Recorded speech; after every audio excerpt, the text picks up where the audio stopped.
Hi Math 5-4.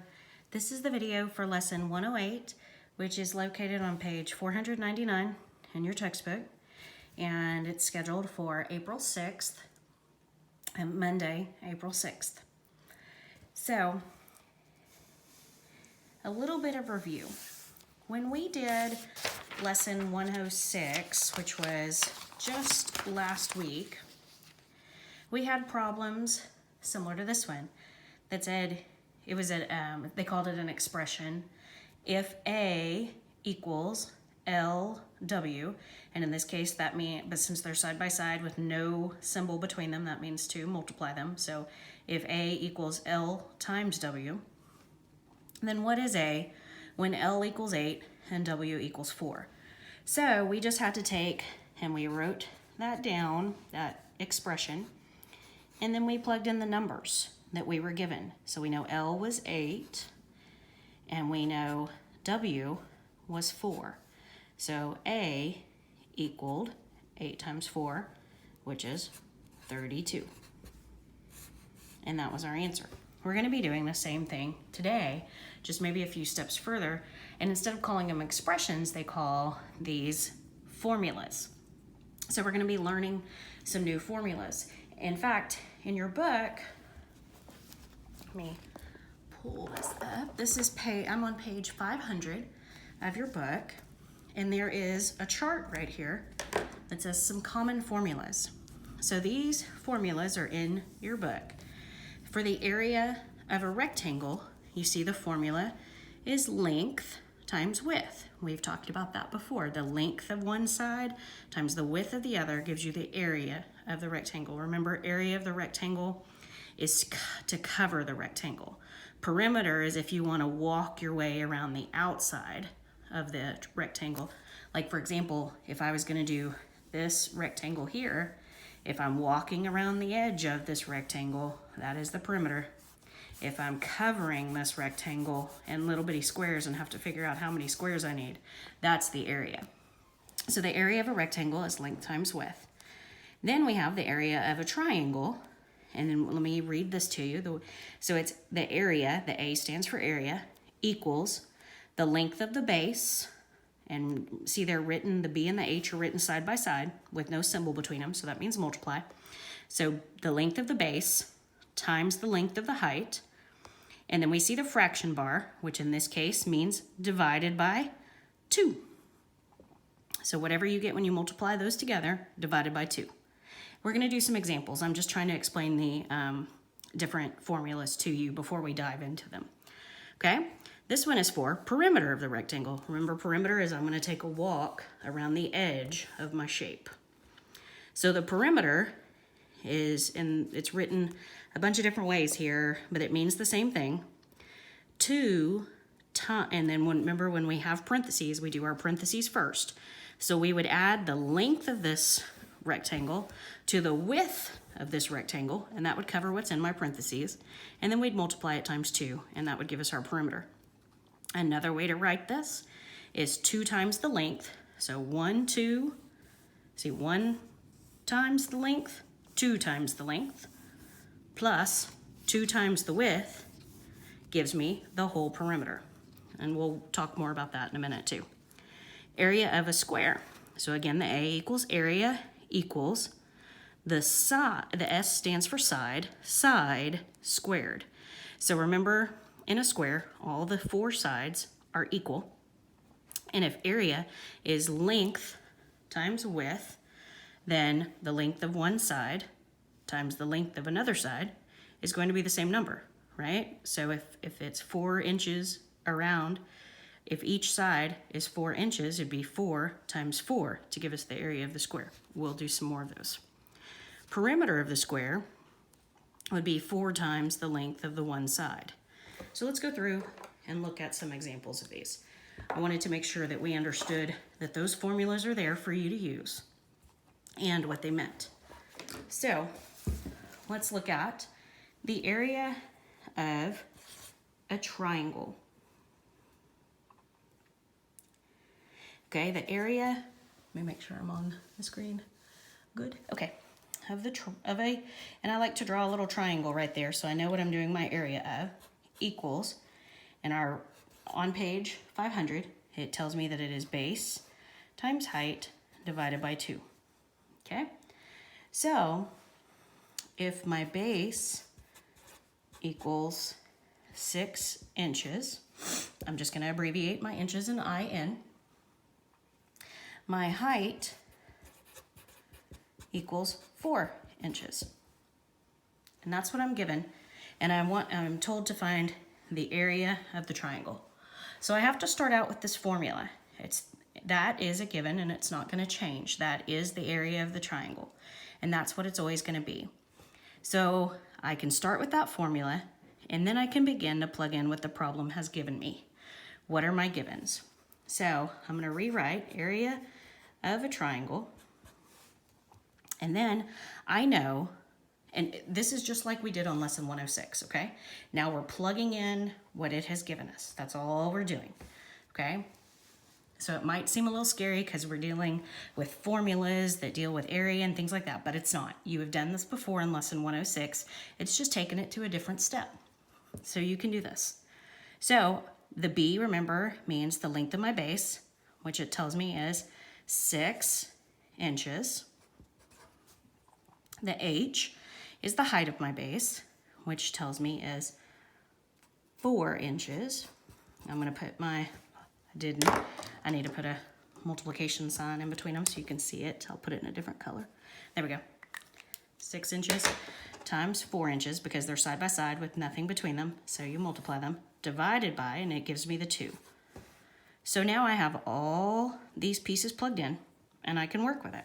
So area of my triangle is 6 times 4, I know is 24.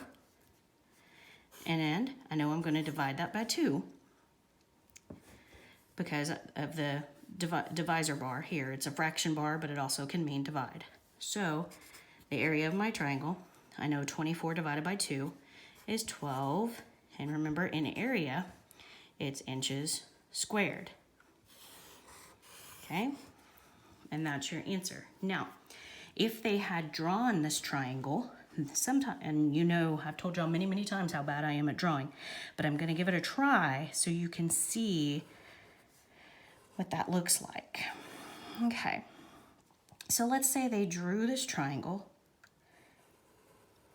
and they gave you some information here, okay? And that information they told you would be, well, if they drew it, they might give you a number here that would be the base. And then they might give you a number up here that would be the height for the triangle. So if you look at this triangle and you see this is the base of the triangle, that's a B, by the way, that is not a 6. That's a B for base. The height they're determining from the base up to this point. That's where they're determining the height. So they could give you the numbers. And that way they could draw it and not give it to you written like this problem did. Your problem could have it just drawn and say, instead of saying B and H, it might have the triangle drawn right there. And it might say, well, I'll just use the same numbers. Let's say the base is 6. And then it might have a line going through here with a 4. So that is also telling you that the base height is 6. The B would be 6, and the height would be 4. So that is another way you can see it written where you can still use this. You can plug it in to this formula for the area of a triangle, and you can still find the answer even if you're only given a picture and these two measurements, because you can go find your formula or you can memorize your formula, which is what you'll eventually have to do. Not in my class, but later in life. So you can, if you have this formula and you have this picture, you can solve it and get to 12 inches squared also. Okay, so that's one way to do it. Now let's look at an example for perimeter of a rectangle.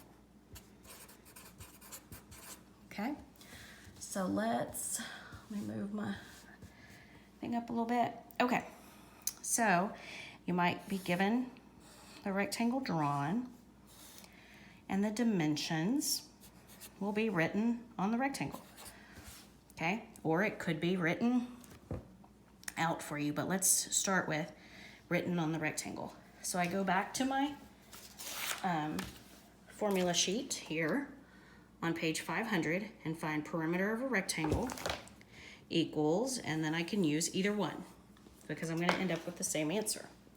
So I'm going to start with perimeter of a rectangle. I'm going to draw my little rectangle equals 2 times L plus 2 times W. I got that straight off my box of formulas on page 500. Okay, now I can look at it and I can say here are my L and W. Here's my length of my rectangle. Here's my width of my rectangle. So this can be my length and this could be my width. And that's what L and W stand for. So now all I have to do, just like I did back in lesson 106, is plug in the numbers I'm given. So my perimeter equals 2, because that's a given number, so I'm not going to change that, times my length, so 2, and then I'm going to put times 8, and then I'm going to put that in parentheses because those want to stay together, plus, and then over here I'm going to do my 2, because that's a given, times my width, which is a 5. Okay, so you see I took 2 times W and moved it into 2 times 5. Or 2 times width is 2 times 5. 2 times length becomes 2 times 8. Okay, so I just am plugging in the numbers I know. So let's go to the next step. Perimeter of a rectangle equals 2 times 8 is 16 plus 2 times 5 is 10. So the perimeter of my rectangle is 26. And am I in inches? I need to look. Yes, 26 inches. Now it's not inches squared because I'm not doing area. I just added 5. Basically, this formula, what we've been doing is adding 5 plus 8 plus 5 plus 8. That's how we got to 26. This puts it in a formula format. It's doing the same exact work, but plugging it into a formula to get there. Okay, so let's see. Let's look at another.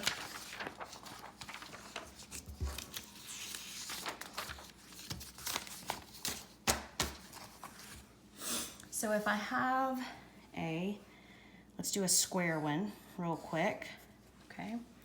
And I'm given one side of my square. If I want to find the area of my square, the area formula is side squared. I got that off page 500. So that is going to be equal to, my side is 4 squared. Okay? And 4 squared, we know, is the same as 4 times 4, which is 16. So the area of my square is 16. And let's just put a unit on it so that we can practice that. Centimeters squared. That'd be the area of my square. Let's look at the perimeter of the square. So the formula on page 500 for perimeter of a square is 4 times the length of a side. Okay? So now I'm going to plug in what I know. Okay? So 4 is a given number. I'm going to leave that in there. And then I'm going to multiply it times the length of a side, which is centimeters. And I get 16 centimeters. Okay, so the area is 16 centimeters squared because it's length times width. The perimeter is 16 centimeters not squared because it's adding 4 plus 4 plus 4 plus 4. It didn't multiply those numbers together. So then it became just regular centimeters. This is centimeters squared because it multiplied 4 centimeters times 4 centimeters. This 4 came from the original problem. So we didn't multiply centimeters times centimeters here. We did right here. It's 4 centimeters times 4 centimeters, which is why you got 16, which is 4 times 4. And centimeters times centimeters is centimeters squared. Okay. So that runs through some of the formulas. Now we are going to look at a property of multiplication that we are going to work with. It is called the distributive property of multiplication. Okay, so a lot of big words, right? Distributive property of multiplication. So we know that whatever this property is, it has something to do with multiplication because that is in there. So when you distribute something, you take it from one place and you share it out to other places. Think of dealing a deck of cards. In fact, when you have a deck of cards, I have all 52 cards in my hand if I'm going to start playing a game, right? And so I start with those 52 cards, but if I'm playing with 4 people, I deal some out to player 1. I distribute some cards to player 1. I distribute some cards to player 2. I distribute some cards to player 3, and then I distribute some cards to myself for player 4. So I take one piece and I almost share it with this guy and this guy and this guy and myself. I distribute it out to different places when I'm playing cards, okay? This is when we take a number and we distribute it out to different places, okay? So let me see if I can show you what that looks like. Let's use our formula for perimeter of a rectangle as our example. So we know that formula, one way to write that formula is 2, open parentheses, length plus width, close parentheses, okay? So if our length equals 8 and our width equals 5, we're gonna work that problem again. And I know we've already worked this problem, so I know you know the answer, but I'm doing that to show you the distributive property. I wanted to work with one you already have had the answer on. So let's look at that. 2, open parentheses, length is, I'm just plugging in my numbers now, 8 plus 5, okay? So that is the same as 2 times 8 plus 5 is 13, right? So 2 times 13, I know to be 26.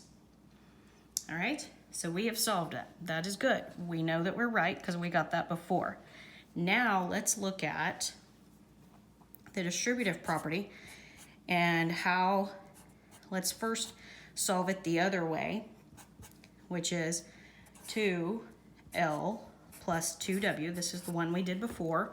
Let me bring that back on screen. See, we did 2L plus 2W, right? And we got, I'm just gonna cheat and put that down because we already got that, right? And so we know, no matter which way we solved it, which part of the formula we used, if we used the L plus W times 2, or if we used 2L plus 2W, we got the same answer. That is because in this original formula here, they used the distributive property to change that formula around. So let's break that down. So from this formula to this formula was the distributive property. Let me show you how that works. I'm going to use the first one, 2 open parentheses L plus W. Okay, and how did they turn that from here into here?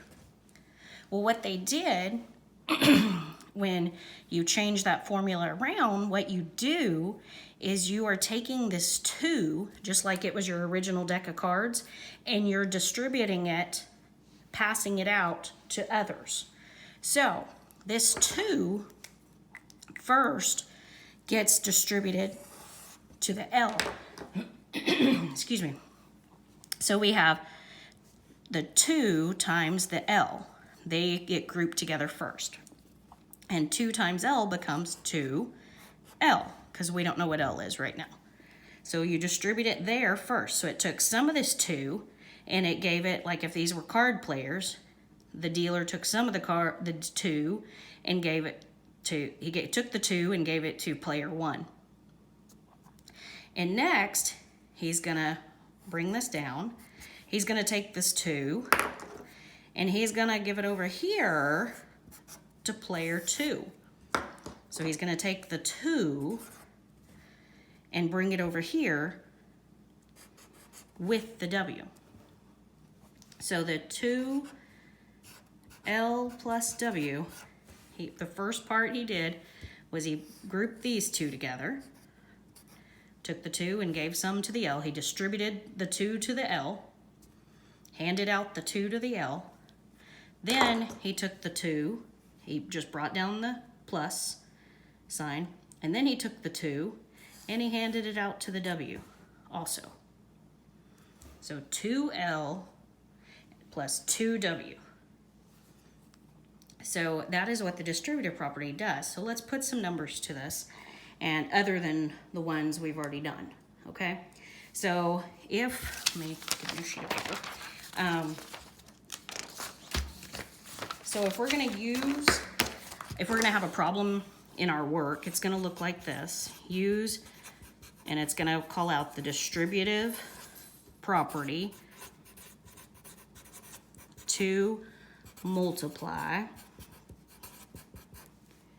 And then it will give you a problem. Like, for example, 6, open parentheses, 10 plus 6. Now, we can go ahead and solve this. If we'll go ahead and solve it just to make sure we get the same answer both ways, okay? But first, we're gonna distribute it. We'll solve it both ways. So in distributing it out, I'm gonna take my 6 and I'm gonna hand it out first to my 10. So it'll be 6 times 10 over here together. I'm gonna group them together. I'm gonna distribute them together. And then I'm gonna keep my addition symbol. I didn't change anything at this point. And then I'm gonna take my 6, and I've already done to my 10, so he's done. But I need to deal out my 6 to my other 6. So then I'm gonna have over here 6 times 6. So first he went to the closest one to him, and then it went to the far one. And we did not change what was right here. We left that. Okay? So if we did that, 6 times 10 is 60, plus 6 times 6 is 36. Okay? And that equals 96. Now, that's if I use my distributive property to multiply. Now, if I did not use my distributive property and I just multiplied what we have been doing, we would know that because of these parentheses, we need to do that first. So we would keep the parentheses and say 10 plus 6 is 16. There. And so inside of the parentheses would equal 16. We always do the parentheses first, and that goes way back. I don't remember which lesson off the top of my head, but it's order of operations. We do parentheses first, and then we multiply. So, and then we have 6 times 16, which equals 96. So for this lesson, we have to be able to use the distributive property to multiply them out. Let's see, and so that will help you with your practice problems. In fact, I just realized that was practice problem A. I just worked out for you. So work that out on practice problem A. Make sure you get the same answer. And every other one, you should be good. We did an example like B. We did an example like C. So your practice problems are on page 501. Okay? If you have any questions, let me know. There will be a video coming for lesson 109 soon.